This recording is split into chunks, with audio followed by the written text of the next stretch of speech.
Bienvenidos a todos a un nuevo episodio de Question Podcast. El día de hoy trataremos el tema de filosofía mexicana y nos centraremos en los distintos momentos políticos de la historia de México, desde antes de la independencia hasta nuestros días. A continuación les presentaré el desarrollo de lo que ha sido el liberalismo mexicano. Y antes de comenzar, me gustaría dedicar esta reflexión, este espacio, a mi amigo Javier, que es con quien desde niño hemos estado desarrollando este gusto por la historia y la política mexicana. Entonces, quisiera abrir con esta frase: sapere aude. Immanuel Kant, el gran filósofo del siglo de las luces, define la ilustración con esta frase, que significa: ten valor de servirte de tu propio entendimiento. A través de estas palabras, el filósofo de Königsberg da cuenta de aquella cualidad que debe imperar y regir a todas las demás facultades del espíritu humano, la razón. En todos los ámbitos en los que se desenvuelven las personas, el uso público de esta razón será el medio por el cual se podrá vivir el espíritu de libertad. Tanto las instituciones religiosas como el Estado deberán velar para que la ciudadanía salga de su minoría de edad y se sirva de su propio entendimiento. A partir del impulso propiciado por la Ilustración y encarnado en la Revolución Francesa, surgió una nueva forma de interpretar la realidad que se caracteriza por la búsqueda de un mundo mejor para todos, el liberalismo. Este modo de pensar se esparció rápidamente por varios países hasta que llegó a lo que actualmente es México y fomentó un cambio que no tenía precedentes en la historia de nuestra nación. El contexto histórico del país fue vital para que la experiencia liberal fuera distinta a la de otros pueblos, y tras un devenir de acontecimientos se configuró poco a poco el liberalismo mexicano. Se entiende por liberalismo mexicano a aquella forma de pensamiento con la que, después de haber tenido un posicionamiento político y moral ante una determinada situación histórico-social, se ha buscado la transformación de México con miras a lograr la libertad de la ciudadanía. Los tipos de libertad que se han buscado han dependido mucho del contexto histórico y de las necesidades de la respectiva época. Por ejemplo, cuando se hace referencia al liberalismo mexicano, es posible hacer una división de periodos en los que se desarrolló esta manera de pensar. El maestro Jesús Reyes Heroles, jurista, político, historiador y académico mexicano, en la introducción que hace al tomo 1 de El liberalismo mexicano, una de sus obras más importantes, plantea la siguiente división histórica. La primera parte, que va de 1808 a 1824 y que llama Los orígenes del liberalismo mexicano, aunque ya hay quienes desde décadas atrás hablan de una génesis de la conciencia liberal. La segunda parte es el periodo de las realizaciones hasta llegar a la plenitud del liberalismo, obtenida prácticamente en el contexto de la Guerra de los 3 años. Podríamos hablar que es desde que se establece la Primera República Federal hasta ya el periodo constitucional de 1857, donde aparecen personajes como Benito Juárez, Lerdo de Tejada, etc. En un primer orden de ideas, hay que enunciar que durante la conquista de México, Tenochtitlan, la corona española justificó su dominio colonial mediante la religión católica, principalmente bajo la premisa de llevar el Evangelio de Cristo a todas las naciones. Por eso el tema religioso también va a ser muy relevante durante las discusiones de estos pensadores liberales. Tiempo después, los peninsulares establecidos en territorio novohispano continuaron fundamentando su monopolio social gracias a una concepción religiosa sobre el nuevo mundo. Por lo que, como ya les había mencionado, el criollo tendría que efectuar un proceso de secularización en donde, haciendo uso de la razón, lograría su emancipación mental y de este modo luchar con la garantía que ofrecen los principios naturales y las máximas universales por el respeto a sus derechos. En este momento histórico hay que decir que el criollo no se oponía a la estructura social y política de la colonia, sino solamente a la hegemonía que ejercían los peninsulares.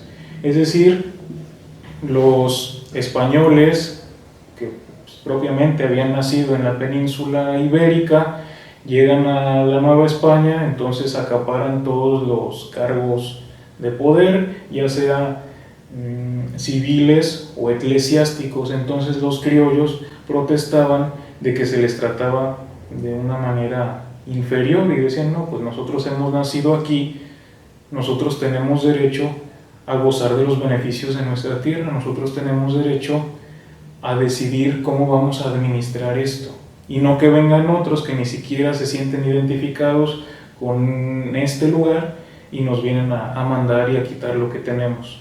Para hablar propiamente de la primera etapa del liberalismo mexicano, Francisco López Cámara, en el libro La Génesis de la Conciencia Liberal en México, publicado en 1977, desarrolla cómo era la conciencia criolla colonial, el proceso preliberal de la Revolución de Independencia y la eclosión y sentido de la conciencia liberal.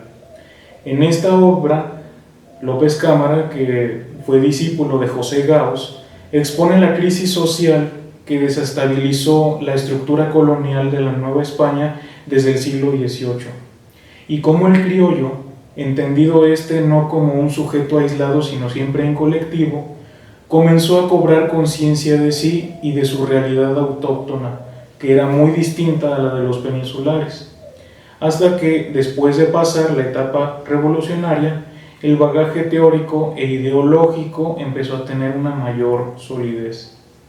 Estamos hablando de que aquí eran como los primeros esbozos. En una segunda etapa, marcada principalmente por el conflicto armado que distinguía la lucha por la independencia, los criollos comenzaron a distinguirse por ser de dos clases: colonialistas e insurgentes. Los primeros, que provenían de clases sociales bien posicionadas, social y económicamente hablando, querían acabar con la hegemonía peninsular, o sea, con lo que ya habíamos comentado del dominio de los españoles que venían de Europa, y así tener la posibilidad de gobernar ellos el país, conservando las estructuras políticas y de pensamiento. Los segundos, o sea, los insurgentes, que eran la mayoría, eran personas de clases desfavorecidas que pretendían destruir el sistema sociopolítico opresor y favorecedor de unos cuantos. Ahí vemos que, aunque estos dos tipos de independentistas compartían pues la idea de la lucha, sí se distinguían en sus objetivos. Unos querían la independencia por un motivo y los otros pues para destruir ahora sí esa estructura sociopolítica. La tercera etapa de la génesis de la conciencia liberal se sitúa una vez que los criollos insurgentes echaron abajo la colonia, valiéndose del movimiento armado. Llegado el momento de planear conscientemente la transformación política y social que se seguiría, los liberales, analizando con detenimiento el fundamento ideológico que condujo hacia el dominio colonial, optaron por sentar las bases del Nuevo México sobre los principios de soberanía popular, libertad civil, primacía de la razón, etc. Reyes Heroles dirá que el liberalismo nace con la nación mexicana y ésta surge con él. A manera de paréntesis, el nacionalismo, que un siglo más tarde tendrá mucha importancia, especialmente en el discurso político del PRI, surge también junto con este mismo liberalismo mexicano. Entonces, continuando, aquí es donde propiamente comienza el liberalismo mexicano de una manera más estructurada y con objetivos claros que después quedarían manifestados en el proyecto constitucional de 1824. Durante el periodo en el que estuvo el primer imperio mexicano con Agustín de Iturbide, como que este desarrollo de las ideas se hizo más de manera oculta, pero ya cuando se establece la república es cuando empieza a florecer y deviene en esta Constitución de 1824. Desde este momento, los conflictos entre los liberales y la Iglesia Católica se acrecentaron, pues esta era vista como representante de todo aquello que habían decidido dejar atrás. Después de todo, el carácter místico, histórico de esta institución, o sea, de la Iglesia, estaba plasmado en la ideología de las estructuras monárquicas, que era un proyecto muy característico del conservadurismo. Con respecto al segundo periodo en el desarrollo liberal que plantea el maestro Jesús Reyes Heroles, el liberalismo mexicano del siglo XIX, desde lo que se presenta en el libro Historia de la Filosofía en México de 1943, escrito por el filósofo Samuel Ramos, es entendido como una nueva fe nacida entre los mexicanos. El liberalismo es una fe en la libertad humana, uno de los valores que habían sido olvidados muchas veces. Los ideales del siglo de las luces, o sea, del siglo XVIII, se mezclaban con las necesidades más básicas del pueblo de México, como el derecho a poseer la tierra, el reconocimiento de la dignidad humana, el acceso a la educación, la libertad de pensamiento, etc. Entonces vemos cómo este liberalismo mexicano no se queda nada más en ideas abstractas, sino que responde a necesidades sociales del momento. O sea, es un tipo de pensamiento, de filosofía que se concretiza. Valentín Gómez Farías y uno de los teóricos más importantes de esta época, el doctor José María Luis Mora, quien manifestaba en su pensamiento la influencia de filósofos como Montesquieu, Bentham y Constant, representaron el esfuerzo por conseguir el progreso de un pueblo que por mucho tiempo se mantuvo subyugado y que estaba despertando. Por ejemplo, en su discurso sobre la libertad de pensar, hablar y escribir de 1827, el doctor Mora daba a conocer estos puntos, entre muchos otros de igual importancia, pero nada más les presentaré unos cuantos. Esta división de subtemas que les planteo la retomo de los apuntes de la clase que tuvimos de filosofía mexicana con el profesor Jacobo, que también tendrá una intervención en este podcast. Primero, en este discurso sobre la libertad de pensar,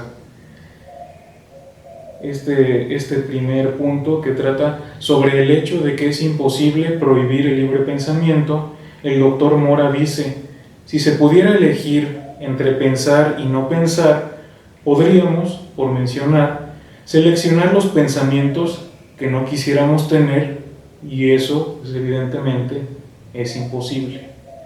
No podemos decir, yo no quiero tener este pensamiento porque ya lo estoy pensando. El segundo punto, que trata sobre la injusticia de prohibir el libre pensamiento, dice lo siguiente: si pensar es un acto necesario del ser humano, prohibir que se realice sería injusto, en tanto que se atentaría contra el ser mismo del hombre. Y también este siguiente punto, que habla sobre la inconveniencia de prohibir el libre pensamiento, dice: sería inconveniente prohibir el libre pensamiento, porque se privaría al ser humano de los beneficios del progreso, ya que éste es posible gracias a la confrontación de ideas, la cual se funda, como se señaló, en la libertad de pensamiento. Y por último, este punto que trata sobre la inutilidad de prohibir el libre pensamiento dice así: es cierto que hay pensamientos verdaderos y erróneos, y hay que mencionar que no es voluntario tener unos u otros, y el mejor medio para sacar a alguien del error es a través de la discusión, ya que con esto no se atenta contra el libre pensamiento. Hay que señalar que la prohibición de los pensamientos erróneos es infructuosa, pues ella no remedia en nada lo erróneo de esos pensamientos. En las décadas siguientes se siguió desarrollando el liberalismo mexicano a la par que continuaban las discusiones políticas en el Congreso y al mismo tiempo que se suscitaban conflictos bélicos en el país. Tenemos, por ejemplo, las guerras que sucedieron durante el periodo de gobierno del general Antonio López de Santa Anna, la intervención de Estados Unidos, también más adelante la intervención francesa y así. Todo eso fue plasmándose y tomándose en cuenta en esta forma de pensar, o sea, en el liberalismo mexicano. Es importante aclarar que este tipo de pensamiento, desde lo que nos plantea el maestro Reyes Heroles, no puede estudiarse de una manera fragmentada o aislada, es decir, tomando sus distintos aspectos para analizarlos por separado. Se trata de una unidad sintética, un camino recorrido desde las discusiones de los criollos de la época virreinal hasta la época de la Reforma Liberal en México. Por ejemplo, el proyecto constitucional de 1857 y las leyes de reforma. La secularización que se planteaba allí estaba conectada con el aspecto de la libertad de cultos, y está a su vez con la libertad de opiniones, de la que deriva la libertad de conciencia. La libertad de conciencia va unida con la seguridad y la libertad personal. Las libertades civiles van unidas con las libertades políticas, y estas libertades políticas necesitan que haya una división de poderes, y esa división de poderes requiere de una democracia bien establecida. Por eso, hablar de liberalismo es hablar de pequeños pasos que se fueron dando constantemente. O sea, es un gran árbol que reúne elementos de discusión de diversas épocas, de diversos contextos, pero que van poco a poco abonando para que sea un enramaje muy completo. Entonces podemos decir que en esta época de la reforma constitucional de 1857, lo de las leyes de reforma, es como que el auge de este liberalismo mexicano, y que a su vez tendría repercusiones en el siglo XX. Digamos que con la llegada de Porfirio Díaz al poder, pues este desarrollo del liberalismo se deja a un lado y se da paso a que se instaure una nueva doctrina filosófica, el positivismo, que viene con Gabino Barreda y que también se desarrolla con Justo Sierra, y pues hay, digamos, un estancamiento. Es hasta previo a la Revolución Mexicana que empieza nuevamente a pensarse en la libertad de los mexicanos. Y por ejemplo tenemos ahí a personajes como los hermanos Flores Magón y su periódico, y también pues estas ideas que se van planteando personajes como Madero, Venustiano Carranza, y que van a congregarse en la Constitución de 1917, que es la que nos rige hasta nuestros días. A continuación, el profesor Jorge Jacobo Arenas Rivera nos hablará del Ateneo de la Juventud. Porque los ateneístas si bien estaban en la academia, después tuvieron actividades de difusión en periódicos, la de Vasconcelos no se diga, en una Secretaría de Educación, para poder llevar la inquietud filosófica a la plaza pública.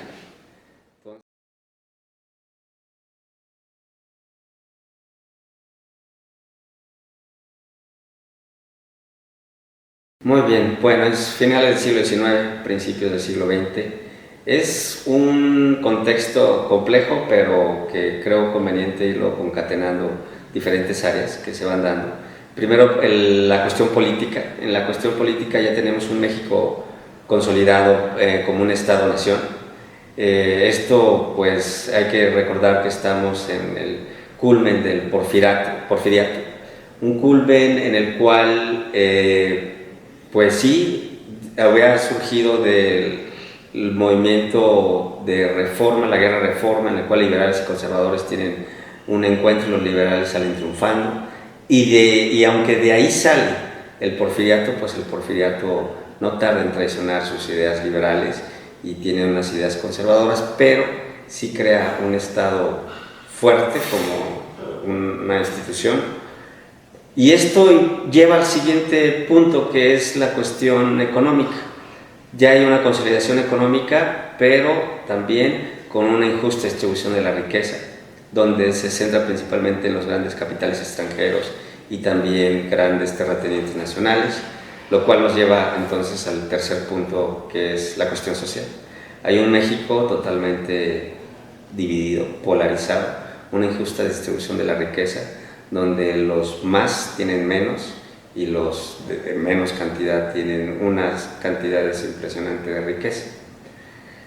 Ello causa inquietudes y también está la inquietud de ciertos profesionistas formados de clase media que ven que esto, no tanto en lo social, sino en lo general, tiene que cambiar en México, y tal vez este es en parte, no totalmente, el contexto histórico, social, político y económico que se da en ese México en el que va a surgir el Ateneo de la Juventud.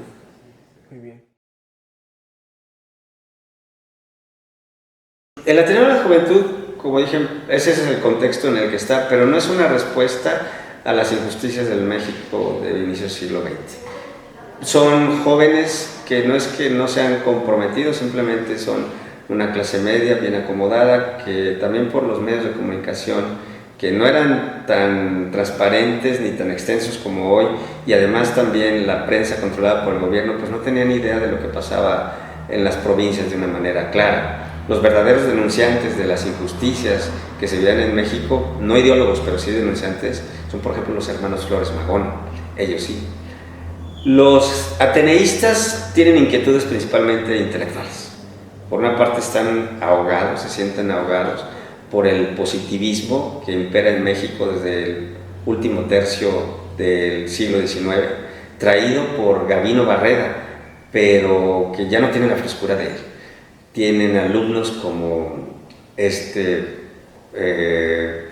Nicolás Parra, también como Ezequiel Chávez, que ya no están con esas ideas originales de ellos.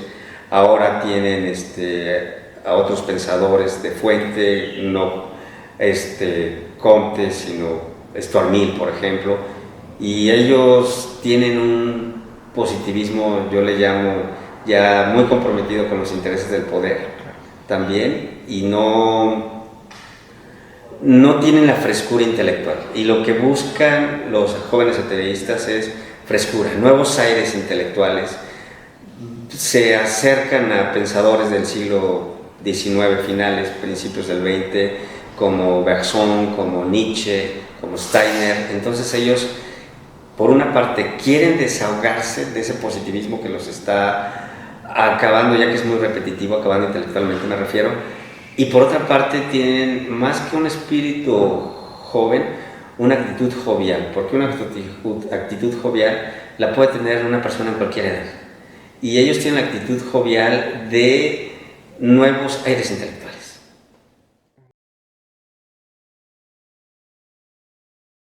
Me voy primero a lo intelectual. lo político lo mencionaba previamente, lo intelectual es una persona que le interesa no tanto la filosofía occidental, le interesan las filosofías orientales. Para ese entonces podemos decir que eran muy exóticas.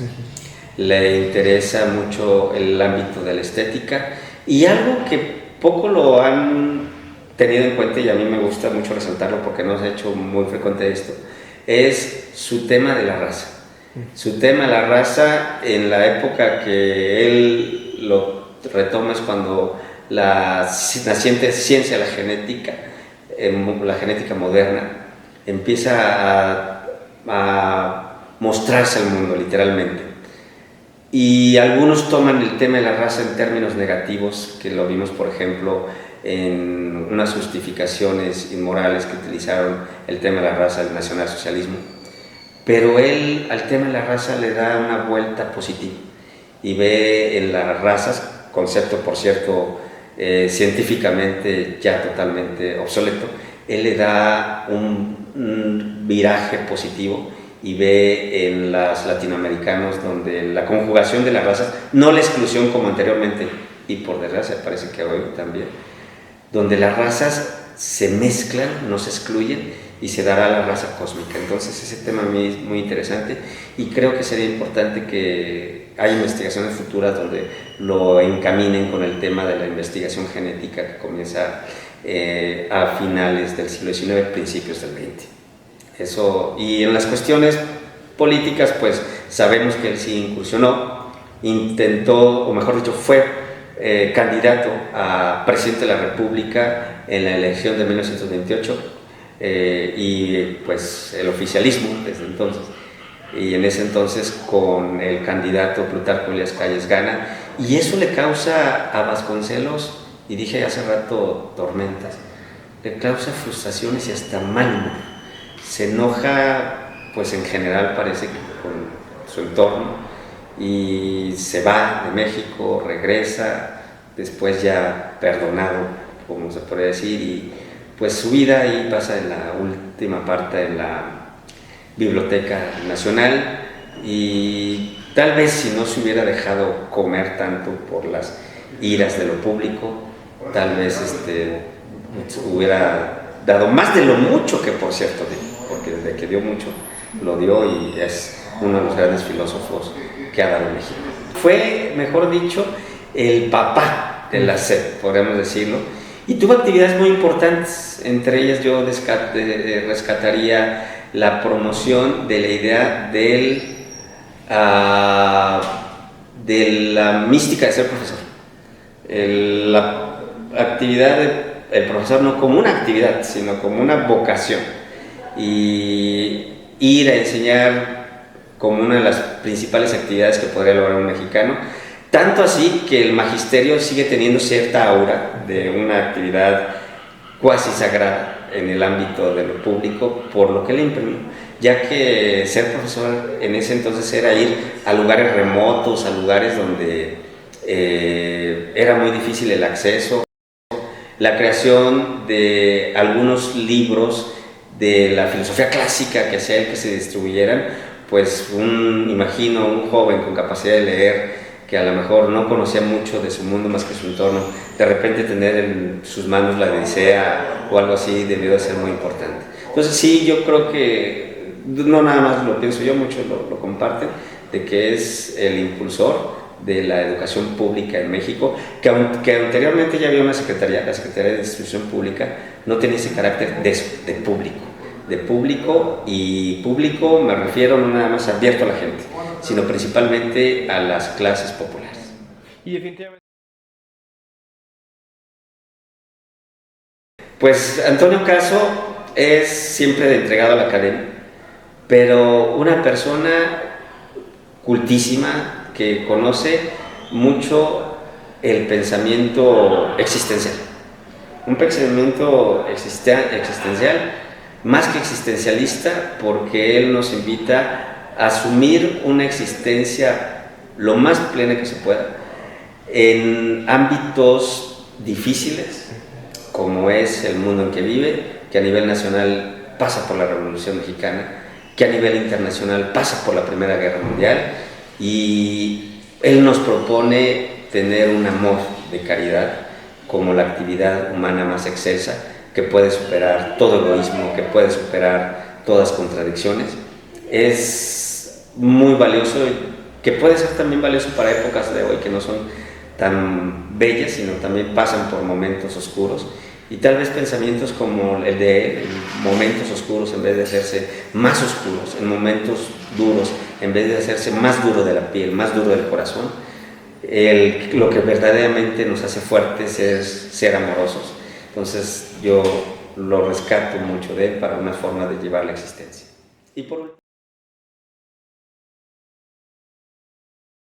también Pedro Enríquez Ureña, poco conocido, pues él es principalmente un pensador, sí filósofo como tal, profesionista de la filosofía, un puertorriqueño dominicano, de la República Dominicana, pero que él, a mi ver, es uno de los personajes que en su época conocía más de la cultura mexicana que de cualquier otro saber que pudiera haber.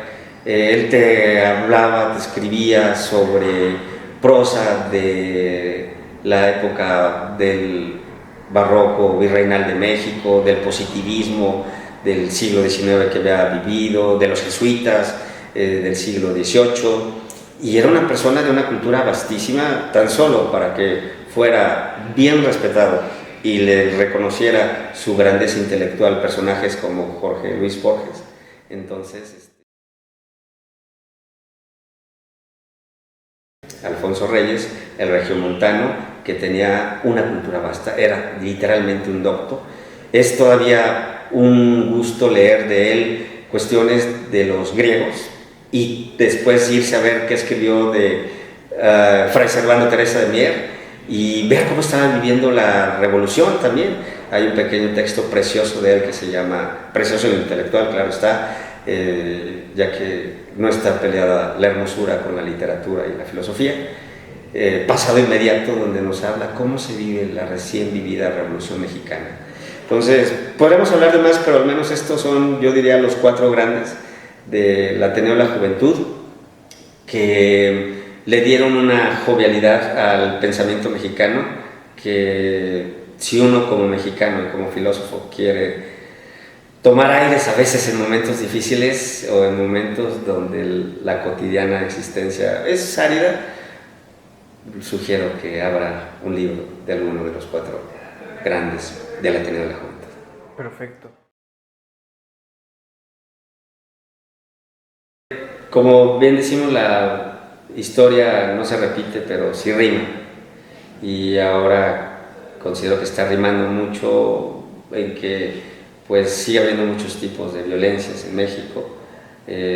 Algunas no por ser tan evidentes no dejan de ser existentes. Y por otra parte, sí hay mucha actividad filosófica en el país, tal vez como nunca había habido, pero ya hay personajes que nos advierten que actualmente esta actividad filosófica no está teniendo incidencia en nuestra sociedad. El doctor Gabriel Vargas tiene una pequeña obra que se llama ¿Incide la filosofía mexicana en la sociedad? Y pues la respuesta es no. Más que hablar de voluntades, porque es muy complejo esto, tal vez sea tiempo de que todos los presuntos involucrados, academia, estudiantes, se sienten a ver cómo puede la filosofía permear más en el ambiente, porque los ateneístas, si bien estaban en la academia, después tuvieron actividades de difusión en periódicos, la de Vasconcelos no se diga, en una Secretaría de Educación, para poder llevar la inquietud filosófica a la plaza pública. Entonces, a pesar de que hay muchos recursos materiales, como nunca los había habido en el ámbito filosófico, es paradójico que a la vez haya poca incidencia. Tal vez tenga que ver esto, como alguna vez le oí decir al doctor Guillermo Hurtado, mientras más académica se hace la filosofía, más se aleja de la sociedad. Entonces habría que ver qué actividades se tienen para que este quehacer como nunca se ha dado filosofía académicamente, tenga más incidencia en la sociedad, ya que estoy seguro que la filosofía tiene mucho que darle a la sociedad y la filosofía tiene que aprender mucho, no solamente de los libros, sino de la realidad social que está allá afuera. Entonces, esa respuesta, sí hay inquietud filosófica, como en la época de los ateneístas, pero falta ver cómo conectar esas inquietudes y actividades filosóficas con nuestros entornos, no nuestro entorno, nuestros diferentes entornos sociales. Alguien dijo alguna vez que la dictadura perfecta no es la Cuba de Fidel Castro, sino México, ya que si le escarbas un poquito más, verás que cumple con todas las características para que se le llame dictadura. Hola a todos, el día de hoy yo voy a hablar del PRI, voy a contextualizar cómo es que surge este partido político, voy a hablar de sus características, algunos de sus principios y un poco de reflexión acerca de estos mismos. Primero que nada, tenemos que hablar de cómo pasó de ser un caudillismo a ser un institucionalismo. Y por ello tenemos que hablar del Partido Nacional Revolucionario. Esto se dio, primero que nada, por la muerte de Álvaro Obregón. Fue asesinado en 1928 y pues fue la muerte del último gran caudillo de la Revolución Mexicana. Obregón representaba un cierto tipo de unidad dentro del pueblo mexicano después de la Revolución Mexicana, así que su muerte causó una incertidumbre gigantesca en la sociedad y pues también se dio la oportunidad y la necesidad de salir de un liderazgo personalista. ¿Qué es esto? Es cuando un líder se convierte en el centro de un sistema político y todo lo demás, las instituciones, las leyes, están subsumidas a este. Entonces se dio la oportunidad de pasar de un liderazgo personalista que ya se había caracterizado el gobierno de Obregón y que se iba a reelegir, quería buscar la reelección, a transitar hacia un régimen mucho más estable y duradero basado en las instituciones. Esta transformación va a ser liderada por Plutarco Elías Calles, que dice que ya es hora de parar con las armas, de parar la guerra de todos los años que ya se había dado la Revolución Mexicana y el revuelto que todavía seguía, para poder instalar y transitar a un gobierno institucional. En palabras del propio Calles, dice: se busca hacer un decidido y firme definitivo intento para pasar de la categoría de pueblo y de gobierno de caudillos a la más alta y más respetada y más productiva y más pacífica y más civilizada de pueblo de instituciones y de leyes. Así que su visión era clara. México necesitaba estabilidad política tras años de guerra e intentar evitar caer de nuevo en un caudillismo. Para aclarar este término, el caudillismo eran estos líderes carismáticos que representaban los intereses de un grupo de personas, pero de una manera informal. Esto pues caracterizaba también un poco a Obregón. Así que era necesario institucionalizar los principios de la revolución. Esto lo vamos a ver un poquito más adelante, de si realmente se puede institucionalizar los principios de una revolución o dejaría de ser una revolución como tal.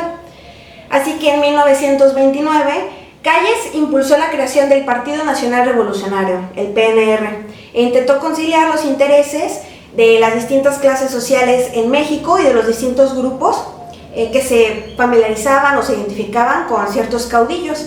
Esto fue algo sumamente distinto, sumamente difícil, porque había una fragmentación muy profunda dentro de la misma sociedad mexicana. La primera convención nacional del partido se llevó a cabo en la ciudad de Querétaro en 1929. Se invitó a todos los partidos, agrupaciones y organizaciones políticas de la República de credo y tendencia revolucionaria para que todas se reunieran y discutieran cómo es que se iba a plantear y establecer este nuevo partido político. Y también, obviamente, definir quién sería el próximo presidente de la República. Se hizo una serie de votaciones y el 93.55% de la votación fue a favor de Pascual Ortiz Rubio. Obviamente esta primera votación es dudosa, incluso el mismo historiador Lorenzo Meyer va a cuestionar esta cifra, ya que va a señalar que el opositor de Ortiz Rubio fue José Vasconcelos, uno de los intelectuales más influyentes en esa época. El PNR entonces se consolidó como un instrumento político y social para intentar integrar distintos sectores de la población. Y con esta consolidación nació el mito de la invencibilidad del partido. Es decir, esta narrativa de que hubo una gran unión nacional que legitima el orden del PNR, que después se va a transformar en el PRI. Después de esto, continuó el maximato. ¿Qué fue esto? Fue un periodo donde Plutarco Elías Calles gobernó tras bambalinas a través de distintos presidentes, como Emilio Portes Gil, Pascual Ortiz Rubio y Abelardo Rodríguez. Después llegó Lázaro Cárdenas y rompió con este maximato, y de hecho ordenó la expulsión de Calles del país y hizo esta transición del PNR al PRM, que es el Partido de la Revolución Mexicana. Y bueno, esto sucedió durante 71 años consecutivos, en donde cada candidato, cada presidente era del partido del PRI. Así que realmente no había una oposición, y se verá que hasta 1989 el PRI fue en un declive muy notorio, ya que empezó a perder alcaldías, gobernaturas y distintos lugares en la Cámara. Muchos historiadores identifican 3 momentos de transformación o refundación del PRI. En el primero es cuando se establece el PNR, que sirve como una herramienta para conservar el poder ganado por la fracción triunfante de la Revolución Mexicana, y que pues empezó con un fracaso total en estas supuestas votaciones fidedignas. Después se pasó del PNR al PRM, el Partido de la Revolución Mexicana, que se caracteriza más bien por un presidencialismo imperial. ¿Qué es esto? El poder legislativo y judicial estaban subordinados al poder presidencial, y se adopta en este periodo el lema de por una democracia de los trabajadores. Aquí ya se va a ver este principio del PRM, que es un principio populista. Y después de esto se van a formar distintas corporaciones gremiales que van a tener como fin que el partido siga teniendo control, que fortalezca el control que tiene sobre el pueblo, ya que solo se va a aceptar ciertas corporaciones gremiales, o se van a crear más bien si estas están alineados con el partido político del momento, que era el PRI. Por lo tanto, se va a perder la autonomía, la pluralidad, y se va a hacer de una manera camuflajeada el autoritarismo presente de todos los gobernantes priistas. En 1939 se crea la Confederación de los Trabajadores de México, que pues representaba los intereses del movimiento obrero y defendía pues la soberanía frente a los intereses extranjeros. También en 1938 surge la Confederación Nacional Campesina, en donde representa el sector rural y especialmente a los que se beneficiaron del reparto agrario. En 1943 nace la Confederación Nacional de Organizaciones Populares, que representan el sector urbano y las clases medias populares. En la segunda etapa de transformación del PRI es cuando propiamente se vuelve el PRI, el Partido Revolucionario Institucional, y se vuelve la maquinaria perfecta del Estado. Esto sucede con Manuel Ávila Camacho. ¿Qué pasa aquí? Primero se desaparece el sector militar, y no es que la violencia haya cesado y todo sea de color arcoíris, sino que más bien se buscaba poner fin al protagonismo político de todos los generales revolucionarios que en ese momento habían mandado, porque de hecho todos los presidentes anteriores a Ávila pues eran militares.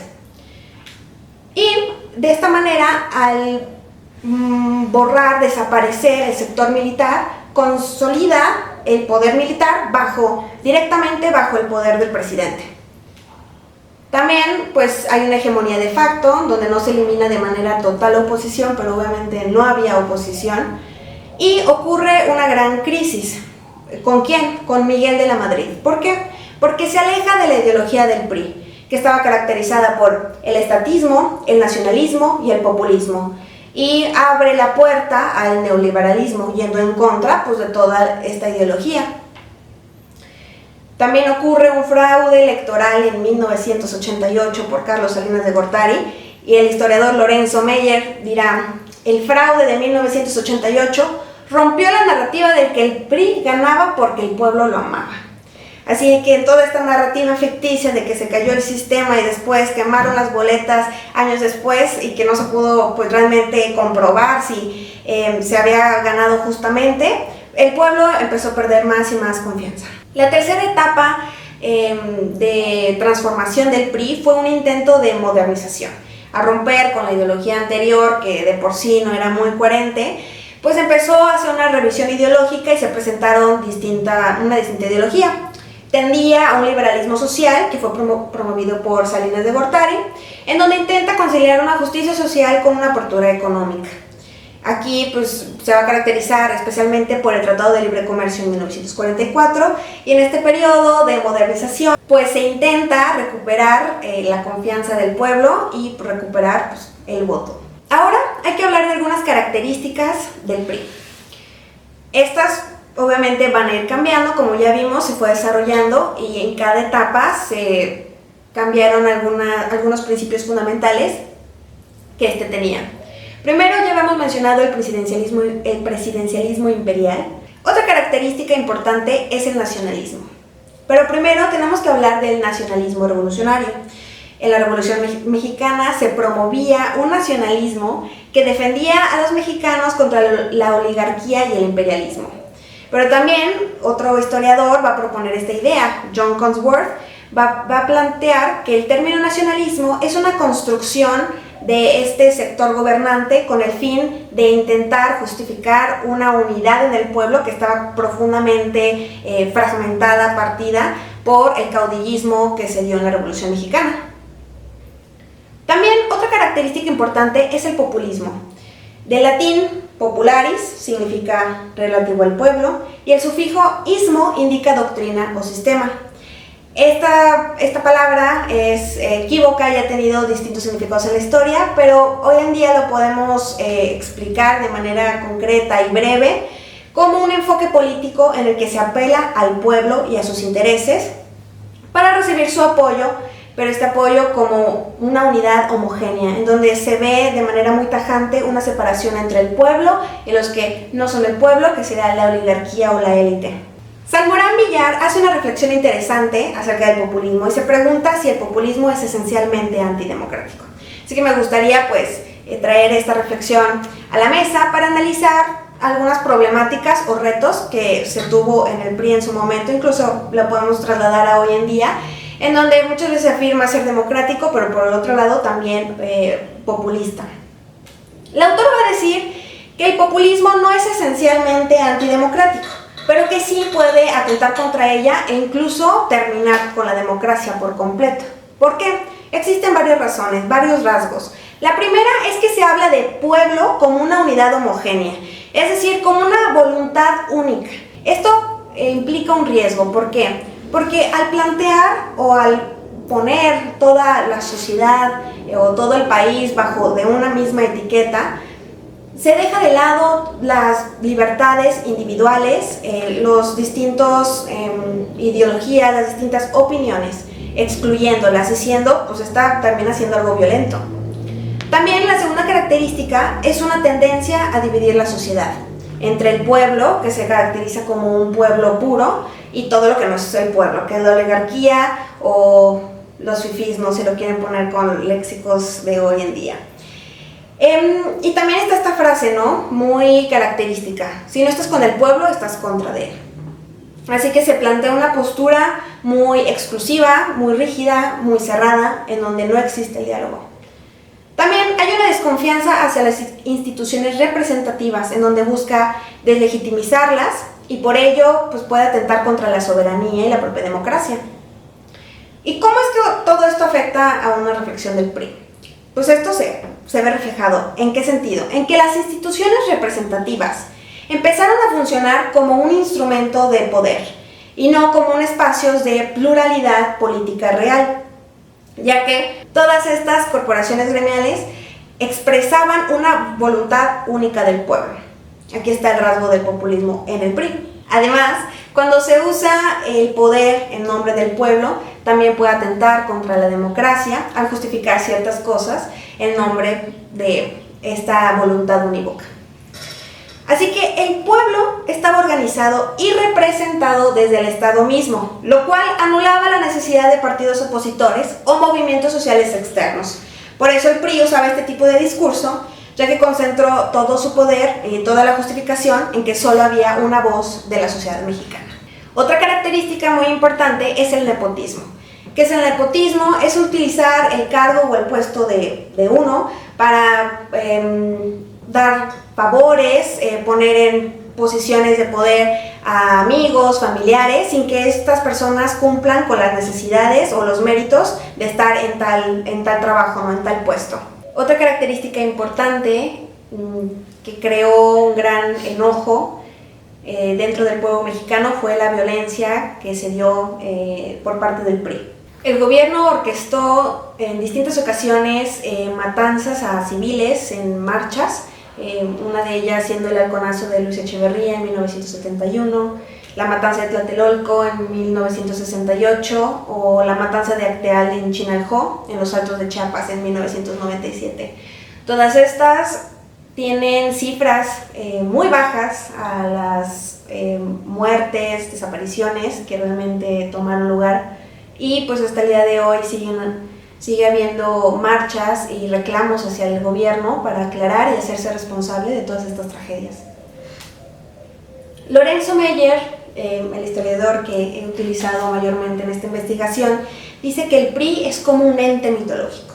Un ente mitológico, ¿por qué? Porque surgió del fuego y de la sangre de la Revolución Mexicana, pero que ésta empezó a perder su poder cuando se hizo gobierno, cuando se hicieron instituciones y cuando se hizo la burocracia, se constituyó la burocracia. Y creo que en parte tiene razón. ¿En qué sentido?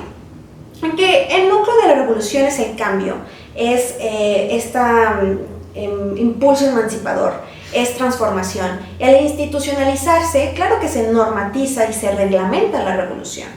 Y muchos autores también hablarán de esto, ¿no? Que la revolución no es reductible a una estructura estatal o burocrática, ya que su núcleo se neutraliza y deja de ser creador. Cornelius nos dirá que toda revolución corre el riesgo de autonegarse y que se puede convertir en un aparato del Estado siendo algo cerrado. También Hannah Arendt apoyará esta idea y dirá que la institucionalización, cuando se establece un orden, fracasa y no permite el surgimiento de algo nuevo, pero al mismo tiempo reconoce los límites de la fragilidad humana y dice que es necesario después de una revolución una institucionalización, y más bien se debe de establecer instituciones que aboguen por las libertades de los individuos. El PRI fue un gran ejemplo paradigmático de cómo la revolución puede ser vaciada de su contenido emancipador y volverse en un aparato, en un instrumento de control. El PRI ha demostrado en sus varias transformaciones una capacidad inmensa para poder adaptarse, tal como un camaleón. Por eso cuando hablamos de si tiene una ideología dogmática o totalmente coherente o establecida, no podemos afirmar como tal eso, sino más bien podemos decir que el PRI fungió como un vehículo de poder para llegar al poder y quedarse en el poder. Y en este cambio tan brutal que se llevó a cabo dentro del mismo PRI, que pasó de ser revolucionario, nacionalista, populista, y luego pasó a ser tecnócrata, neoliberal, modernizador, fue perdiendo su credibilidad y la estabilidad y la confianza que tenía el pueblo en este partido. Fue el resultado también, creo que es algo importante que se debe de reconocer, que el PRI comenzó en su origen, fue una búsqueda de una unidad que no había en México, un intento de institucionalizar y salir de años muy violentos, de años de mucha incertidumbre, y fue un intento que hoy en día nos lleva al estado que tenemos actualmente, lleno de leyes, donde teóricamente no hay persona que esté encima de la Constitución, es decir, de las leyes. Por ello, es pertinente que se reflexione acerca de este fenómeno que fue el PRI, ya que fue una dictadura que duró muchos años y que impacta de manera muy profunda la política que tenemos hoy en día en México. No se hace este análisis con el fin de estar a favor o en contra de algún partido político, sino simplemente de brindar una reflexión crítica acerca de la política mexicana. El mes pasado, en las instalaciones del CEPTA, se llevó a cabo el evento cultural de lectura de poesía por parte de 3 autores, entre ellos el licenciado Gabriel Antonio Cacho Alvarado. Pueden ver la grabación en el link que se encuentra en este video. Les agradecemos por habernos acompañado a lo largo de estos meses en la transmisión de los programas de Cuestio Podcast. Este será el último episodio en el que estaremos como conductores, pero les agradecemos mucho por acompañarnos en la reflexión mensual. Sapere aude, atrévanse a pensar.